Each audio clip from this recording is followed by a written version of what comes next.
એ તારી ક્રિયાન તારી ચોકલેટ તો પેલા દાદાના ઘરે જ રહી ગઈ. ઓહ શેટ, ભૂલી ગયો હું તો.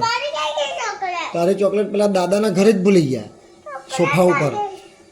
પેલા સોફા ઉપર છે ને પડી ગઈ હતી ને, તો તારી ચોકલેટ દાદાના ઘરે જ ભૂલી ગયા. હવે ઓહ શેટ,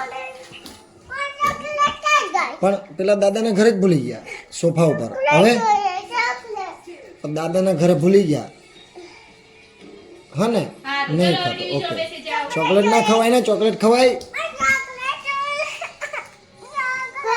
પણ પેલા દાદાના ઘરે ભૂલી ગયા.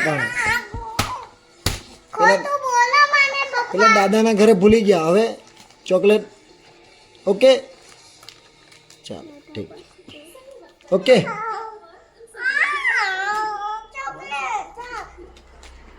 હલો પાછા લાવવાનું છે.